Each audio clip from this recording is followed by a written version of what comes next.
নেবো না আরো নেবে? আরেকটা নিয়ে নি। দিদি ভাই একটু কথা বলি, একটু জেনে নিতে চাইবো আপনারা কোথা থেকে আসছেন? কোথা থেকে আসছেন? আমি ডানকুনি। ডানকুনি থেকে আসেন, প্রত্যেক বছর আসেন? না, এই বছর প্রথম। এবছর কেমন লাগলো? খুব ভালো।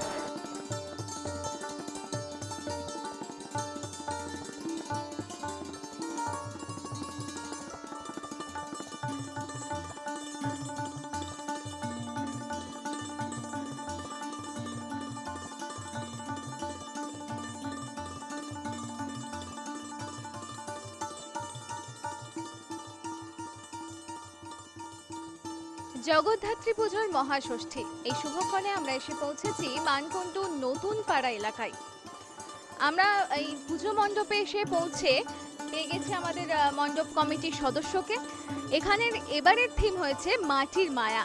আপনারা দেখতে পাচ্ছেন মাটির সাজসজ্জায় সেজে উঠেছে এই মণ্ডপ, তার সাথে সামঞ্জস্য রেখে তৈরি হয়েছে মাতৃ প্রতিমা। আমরা সবাই সেই প্রতিমা দর্শন করব, আমাদের সাথে আপনারাও সেই প্রতিমা দর্শন করবেন। তবে তার আগে কথা বলে নেব আমাদের মণ্ডপ কমিটির সদস্যদের সাথে, তারা কি চিন্তা ভাবনায় এই মণ্ডপ ফুটিয়ে তুলেছেন তাদের কাছ থেকে শুনে নেব। নমস্কার দাদা। নমস্কার, একটু সামনে এগিয়ে আসবেন, আপনার নামটা জানি। আমার নাম সুমন চক্রবর্তী, আমি নতুন পাড়া জগদ্ধাত্রী পুজো কমিটির একজন সাধারণ সদস্য। আপনারা এবারে যে থিম মাটির মায়া, এটা কি ভেবে ফুটিয়ে তুলেছেন? নতুন পাড়া জগদ্ধাত্রী পুজো কমিটি এবছর সুবর্ণ জয়ন্তী বর্ষ উদযাপন করছে। প্রতি বছরই নতুন পাড়া জগদ্ধাত্রী পুজো কমিটি এটা নতুনত্বের স্বাদ মানুষের কাছে নিয়ে আসে। এটা চন্দননগরে যারা জগদ্ধাত্রী ঠাকুর দেখতে আসে প্রত্যেকেই জানে, চন্দননগরে আসে অথচ নতুন পাড়ায় আসে না, এরকম দর্শনার্থী বোধহয় খুবই কম পাওয়া যাবে। তো এবছর আমাদের সুবর্ণ জয়ন্তী বর্ষে আমরা প্রথম যেটা চমক সেটা হচ্ছে আমাদের মণ্ডপসজ্জা মাটির মায়া। মাটির মায়া মাটির সাথে যাদের সরাসরি সংযোগ সেটাকে আমরা বোঝাতে চেয়েছি। অপরিকল্পিত নগরায়ন সভ্যতার বিকাশের পরিপন্থী। যেভাবে অপরিকল্পিত নগরায়ন হচ্ছে, আকাশচুম্বী ফ্ল্যাট হচ্ছে, তাতে চাষযোগ্য জমি ক্রমশ কমে আসছে। এরপরে কি হচ্ছে, কৃষকরা ফ্রাস্ট্রেশনে আসছে। চাষের জমি কমে আসার ফলে কৃষকদের সারাদিনের যে পরিশ্রম, সেই পরিশ্রমের ফলে তাদের দুমুঠো অন্ন পেতে তারা হতাশায় পরিণত হচ্ছে। শিল্প থাকুক, তার সাথে কৃষিও থাকুক। শিল্পকে বাদ দিয়ে যেমন কৃষি নয়, কৃষিকে বাদ দিয়ে তেমন শিল্প নয়।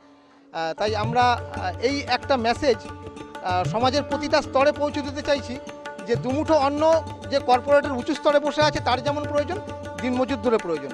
এমন দিন যেন না আসে যেখানে আমরা এক মুঠো অন্ন, এক মুঠো সোনার বিনিময়ে আমাদের অর্জন করতে হয়। তাই কৃষকদের এই টোটাল যে প্রজেক্ট, টোটাল যে আমরা এই ইনস্টলেশন করেছি, সেটা আমরা সমাজের সেই সকল মানুষকে উৎসর্গ করতে চাই যারা দিনান্তে পরিশ্রম করে সামাজিক শোষণ, কর্পোরেটের শোষণ, সামাজিক বঞ্চনা, প্রাকৃতিক দুর্যোগের বঞ্চনা সত্ত্বেও তারা তাদের প্রফেশন ছেড়ে বেরিয়ে আসছে না।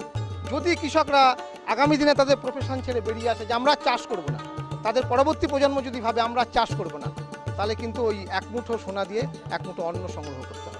অসংখ্য ধন্যবাদ আপনাকে দাদা। আপনারাও দেখতে পাচ্ছেন সমগ্র মণ্ডপ সেজে উঠেছে কিন্তু গ্রাম্য ছোঁয়ায়। যেমন আপনারা দেখতে পাচ্ছেন মাটি এবং বেতের সজ্জা, সেরকমই দেখতে পাবেন ধানের শীষ। আমরা এবারের মণ্ডপ সজ্জায় খুবই আপ্লুত।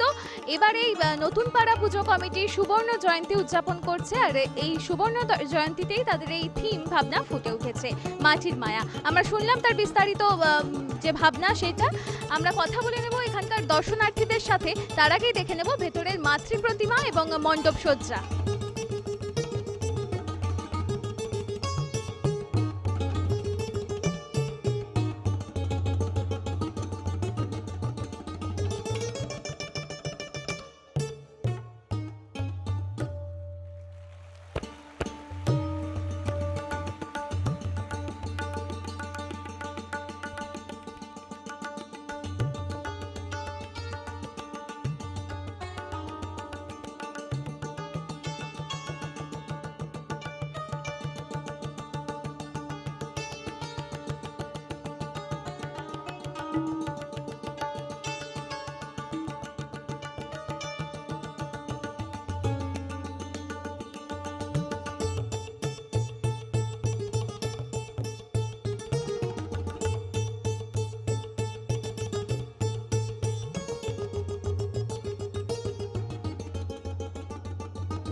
দেখলেন? আমি এই শুরু করলাম, আমি আসছি বীরভূম সাঁইথিয়া থেকে।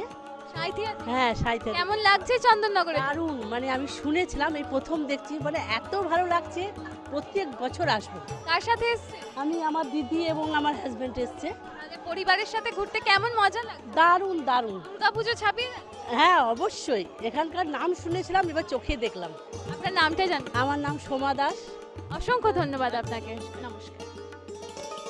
আর একজনের সাথে কথা বলে নেবো, আরেক দর্শনার্থীর সাথে। কাকিমা একটু আসলে ভালো হয়, একটুখানি আসলে।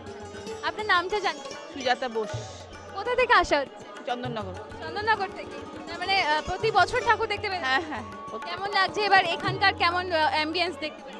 ভালোই লাগছে। প্রত্যেকবার নতুন নতুন ইয়ে থাকে, এবছর অন্য রকম। আচ্ছা, ঠাকুর দেখলেন কখন বেরিয়েছেন? আমরা এই মাত্র বেরিয়েছি, একটু আগেই বেরোলাম। ফ্যামিলির সাথে? হ্যাঁ হ্যাঁ, কেমন এনজয় করছেন আজকে মহাষষ্ঠী? আজকে ভালো লাগছে।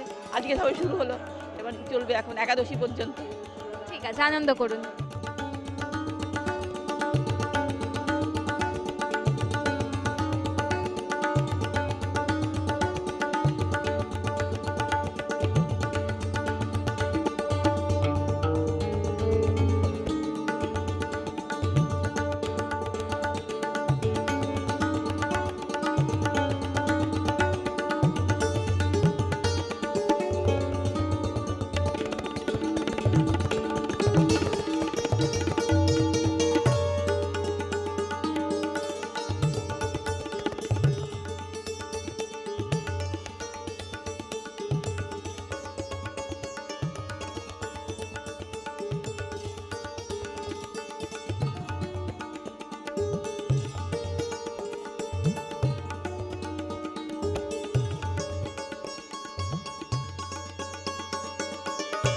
সকাল থেকে আপনাদের সামনে তুলে ধরেছি একের পর এক প্রতিমা এবং একের পর এক মণ্ডপ, যা আপনাদের সবার সাথে সাথে আমাদেরও মন কেড়েছে। এখন এসে আমরা উপস্থিত হয়েছি চন্দননগরের সবথেকে বিখ্যাত নিয়োগী বাগান, যারা প্রত্যেক বছর তাদের নতুনত্ব নিয়ে আমাদের সামনে তুলে ধরে। তাদের এবছরের থিম হচ্ছে সঙ্গহীনার দল। তাদের এবছরের সঙ্গহীনার দল তারা কেন ভেবেছেন সেটা আমরা তাদের কাছ থেকে শুনে নেব, কিন্তু তাদের এবছরের পুজো 36 বছরে পদার্পণ করেছে। আমরা এবার কথা বলে নেব তাদেরই কমিটি মেম্বারদের সাথে। আমরা আমাদের মধ্যে পেয়ে গেছি নিয়োগী বাগানের কমিটি মেম্বারদেরকে, তাদের সাথে আমরা এবার কথা বলে নেব। দাদা, আপনার নাম? আমার নাম রবীন সরকার, আমি এখানকার ভাইস প্রেসিডেন্ট। আপনাদের এবছরের থিম হচ্ছে সঙ্গহীনার দল, এটা কি ভেবে আপনারা বানিয়েছেন? অ্যাকচুয়ালি কি বলুন তো, মানে আমাদের সমাজে, মানে আমাদের সামাজিক একটা পরিবর্তন আছে এবং মানে মানুষের মানে আপনার নেচারের একটা পরিবর্তন আছে। সেই পরিবর্তনের ফলে আমরা যে যে জিনিসগুলো আস্তে আস্তে আমরা হারিয়ে ফেলছি, মানে সেটা বস্তু হতে পারে, মানব হতে পারে, বা একটা সভ্যতা হতে পারে। আপনি এখানে দেখবেন আমাদের পুরো মণ্ডপটা চারপাশ ঘিরে হাই রাইজ বিল্ডিং, আমরা ওগুলোকে বোঝাতে চেয়েছি। মানুষ এখন তার মা বাবা, তার মানে বয়স্কদের ছেড়ে তারা মানে বাড়ি ছেড়ে সব হাই রাইজ বিল্ডিংয়ের দিকে মানে আপনার চলে যাচ্ছে। এটা একটা মানে যে জায়গা তুলে ধরেছি। এছাড়া আমরা যে যে জিনিসগুলো বিলুপ্ত হয়ে যাচ্ছে, যেমন আপনার কলকাতার হলুদ ট্যাক্সি আস্তে আস্তে এটা বিলুপ্তর পথে। আপনার বাজাজ, আপনার চেতক যে গাড়ি ছিল আগে, স্কুটার, এগুলো আস্তে আস্তে আগেকার সেই মানে নর্মাল হ্যান্ডেল দেওয়া সাইকেল, এগুলো সব বিলুপ্তর পথে। আপনার ঘোড়ার গাড়ি, তার চাকা, এগুলো সব বিলুপ্তর পথে। তো এরা হচ্ছে এক একজন সব সঙ্গীহীন। তা আমাদের এই উৎসবে তো তারাও সঙ্গবদ্ধ হয়ে মানে দল বেঁধে এসছে আমাদের সঙ্গে এই উৎসবের স্রোতে আপনার ভাসতে। এটা হচ্ছে আমাদের বেসিক কনসেপ্ট। আর এছাড়া প্লাস হচ্ছে তাদেরকে মানে আবার হচ্ছে মানে মানে আপনার সবার মনে হচ্ছে ঢুকিয়ে দেওয়া যে এগুলো একটা সময় আমাদের সঙ্গে ছিল, আজকে নেই বা আস্তে আস্তে বিলুপ্ত হচ্ছে। এছাড়া আর কিছু আছে যেগুলো আপনার এখনও জলছবির মতো আমাদের মাথায় আসে, যেমন হারিকেন, লন্ঠন যেটা আমরা বলতাম, লাঙল যখন চাষ করতে যেত, তারপরে আপনার পালকি, এগুলো দেখবেন এই আমাদের মণ্ডপের এই চারপাশ দিয়ে জলছবির আকারে ওগুলোকে আপনার সাজানো আছে। এটা হচ্ছে আমাদের এখানকার বেসিক কনসেপ্টটা। মানে আপনারা পুরোপুরি পুরনো ঐতিহ্যকে তুলে ধরেই আপনাদের পুরো প্যান্ডেলটিকে সজ্জিত করেছেন। হ্যাঁ, কিছু বলবো না, মানে আস্তে আস্তে আমরা মানে যাদেরকে হারিয়ে ফেলছি মানে তাদের একটু পুনরুদ্ধার করার চেষ্টা, অ্যাটলিস্ট নেক্সট আপনার জেনারেশন যে জানুক এরকম একটা কোনো কিছু আমাদের সময় ছিল। আমাদের যে জাহাজের পালটা আছে, আপনি এখানে দেখবেন সমস্ত বিশিষ্ট ব্যক্তিদের সমস্ত ছবি যারা আজকে আমাদের মধ্যে নেই। তো এখনকার জেনারেশন বা নেক্সট আপনার জেনারেশন মানে তারা হয়তো জানতেও পারবেন এগুলো। তো জাস্ট আমরা একটু চেষ্টা করছি মানে মানে যাতে সবার মনে একটু ঢুকিয়ে দেওয়া যায়।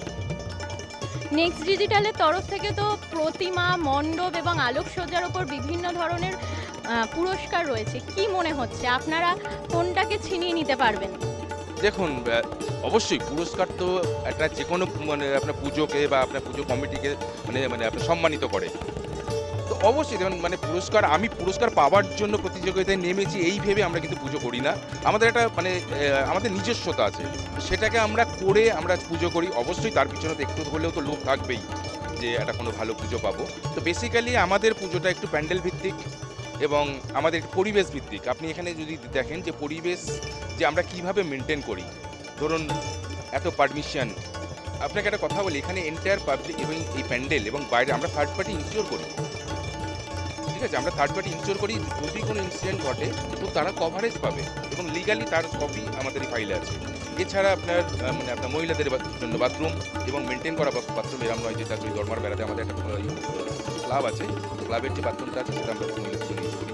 এছাড়া বাইরে যারা স্টল আছে মানে এই স্টলদের জন্য তাদের জলের ব্যবস্থা, মানে আপনার টয়লেট, এগুলো সব ব্যবস্থা করি। সেফটি সুরক্ষার জন্য এখানে আমরা পুরো ফায়ার অ্যান্ড সেফটির সমস্ত কিট আমরা এখানে রাখি। ফার্স্ট এডের এখানে আমাদের ব্যবস্থা আছে। এছাড়া entire area, not only pandal বা আমাদের এন্ট্রি আর এক্সিট, আশেপাশে সব আমাদের পুরো সিসিটিভি ক্যামেরায় মোড়া আছে, যার ডিসপ্লেটা সামনে দেওয়া আছে। তো আমরা এই সব কিছু ভেবে মানে সেফটি, সুরক্ষা, পরিবেশ সব ভেবেই আমরা এটা করি। সারা বছর আপনাদের ক্লাবের তরফ থেকে কি ধরনের কাজ করা? আমাদের বিভিন্ন রকমের ক্লাসে আপনার ব্লাড ডোনেশন হয়, আপনার বস্ত্র বিতরণ হয়। যেমন এই সময় আমরা প্রত্যেক দিন আমরা আমাদের পুরো এন্টায়ার পাড়াটাতে আমরা ওই আপনার মশার স্প্রে করি এবং হচ্ছে ব্লিচিং পাউডার দিই। আপনি এই রাস্তায় গেলে এখনও ব্লিচিং পাউডারগুলো দেখতে পাবেন, এগুলো আমরা মেনটেন করি। তাহলে নিয়োগী বাগানের তরফ থেকে আমরা প্রত্যেক বছর নতুনত্ব দেখতে পাই। আশা করি আগামী বছরগুলো আমরা নতুনত্ব খুঁজে পাবো আপনাদের মধ্যে। নতুনত্বের স্বাদ নিয়ে নিয়োগী বাগান বারবার আমাদের কাছে এসেছেন এবং আগামী বছরও আমরা তাদেরকে পাবো। আপনার সাথে কথা বলে খুব ভালো লাগলো। মানুষের কাছে ওকে, ভালো কি লাগে। বার্তা দিতে চান? ব্যাস, আপনারা ভালো থাকুন, সুস্থ থাকুন, এই পুরো উৎসবটাকে শান্তি শৃঙ্খলার সঙ্গে করে মা বাবাকে সঙ্গে নিয়ে সবাইকে সঙ্গে নিয়ে একদম সুস্থভাবে এই উৎসবটাকে পালন করুন। কারণ হচ্ছে চন্দননগরের জগত্রী পুজো মানে শুধু পুজো নয়, এটা আমাদের চন্দননগরবাসীদের জন্য একটা ঐতিহ্য। তাই সেই ঐতিহ্যটা বজায় থাক আর সবাই আনন্দে মাতুক। আপনারা যারা চন্দননগরে ঠাকুর দেখতে আসবেন অবশ্যই নিয়োগী বাগানে আসতে কিন্তু ভুলবেন না। তারা প্রত্যেক বছর তাদের নতুনত্ব নিয়ে আমাদের কাছে এসেছেন। এবছর তাদের নতুনত্বের নাম হচ্ছে সঙ্গীহীনার দল। সঙ্গহীনার যে দল তাটা কেন, সেটা এখানে না আসলে আপনি বুঝতেই পারবেন না। আমাদের সাথে থাকুন, NXT ডিজিটাল দেখতে থাকুন এবং আমাদের সাথে নতুন নতুন মণ্ডপ দর্শন করুন।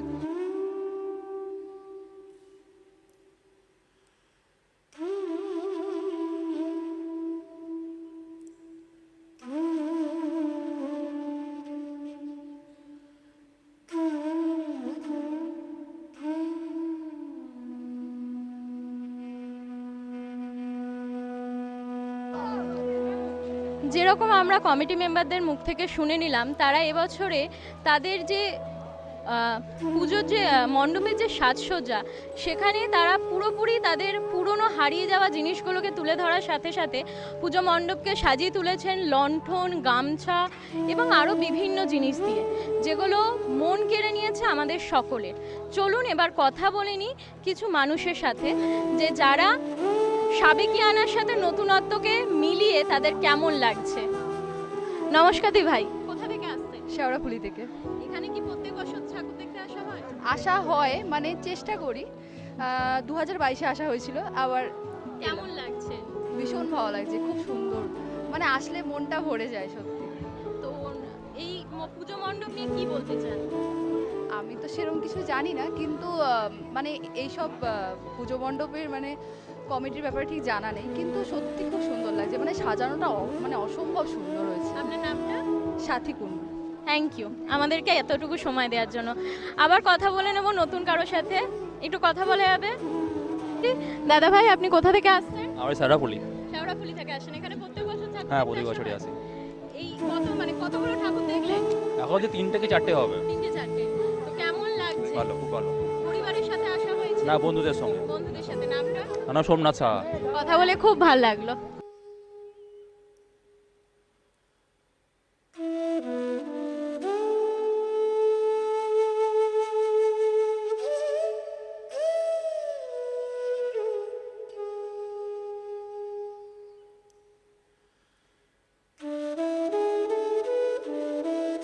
আমরা এসে গেছি আমাদের পরবর্তী মণ্ডপ বালক সঙ্গতে। বালক সঙ্গ এবছর তাদের থিম রেখেছেন আমি বিহন্নলা। বিহন্নলা মানে হচ্ছে রাজা রামচন্দ্র যখন বনবাসে গেছিলেন তখন তিনি সবাইকে আদেশ করেছিলেন পুরুষ এবং মহিলারা সবাই যাতে ফিরে যায়, কিন্তু যারা পুরুষ এবং মহিলা জাতির থেকে একটু পিছিয়ে পড়া বা একটু অন্যরকম তারা কিন্তু ওই 12 বছর সেখানেই অপেক্ষা করেছিলেন। এবং রামচন্দ্র যখন 12 বছর পর ফিরে এসেছিলেন তখন রামচন্দ্র খুশি হয়ে তাদেরকে আশীর্বাদ করেছিলেন তোমরা যা বলবে সেটাই ফলে যাবে। এই ভাবনার ওপরেই এখানের সজ্জা এবছর সজ্জিত হয়েছে। আমরা দেখতে পাচ্ছি এখানে বিভিন্ন জায়গায় সেই পিছিয়ে পড়া বিভিন্ন মানুষকে নিয়ে তারা তুলে ধরেছেন এবং ভেতরের সজ্জা এবং তার ওপরে প্রতিমাও সেই ছোঁয়া পেয়েছেন। এখন আমরা কথা বলে নেব এই পুজো কমিটির একজন মেম্বারের সাথে। নমস্কার দাদা, আপনার নাম? জয়দেব শেঠ। জয়দেব শেঠ, আপনাদের এই বালক সংঘ এবছর কত বছর পুজোয় পদার্পণ? 45তম বছরে পদার্পণ করে। 45তম পুজোয় এখানে বালক সংঘ 45 বছর পুজোয় পদার্পণ করলেন। আপনাদের এবছরের ভাবনা হচ্ছে আমি বিহন্নলা। আপনাদের এই ভাবনাটি কিভাবে আসলো? বিহন্নলা মানে বলতে আমরা যা বুঝি, আমাদের সমাজ যা বোঝে সেটা ঠিক না। বিহন্নলা মানে সব হিজড়েদের বোঝায়, আদৌ কিন্তু সেটা নয়। অর্জুনও কিন্তু বিহন্নলার যখন অজ্ঞাতবাসে ছিল তখন অর্জুনও কিন্তু এই বিহন্নলারই বেশ নিয়ে আশ্রয় নিয়ে ছিল। আর আপনি যেটা বললেন যে রামচন্দ্র, আর এদের কোনো বিহন্নলাদের কোনো ধর্ম হয় না। এরা দেখবেন খ্রিস্টান, শিখ, ইসাই, এদের কোনো ধর্ম নেই, এদের একটাই ধর্ম। আর আমাদের প্যান্ডেলের মধ্যে দেখবেন সম্পূর্ণটা তুলে ধরা আছে। এই সামনে যে মুখটা দেখছেন এটা ইরাবণের মুখ, এরা একমাত্র পূজা করে ইরাবণকে। হলো তারপরে যে সৃষ্টি কিভাবে হয়, বিহন্নলার সৃষ্টি কিভাবে হয় আপনি প্রথমে ঢুকলেই দেখতে পাবেন যে প্রথমটা আসরটা করা আছে, এটা বিহন্নলার সৃষ্টি। তারপরে আপনি যেটা বললেন যে রাম যখন বনবাসে গেছিল তারপরের ওই স্টেপটা দেখবেন পরেরটাতে করা আছে। আমরা সমাজকে একটা বার্তা দিতে চেয়েছি যে এরা অচ্ছুত নয়, এরাও সমাজের আমাদের একটা অংশ।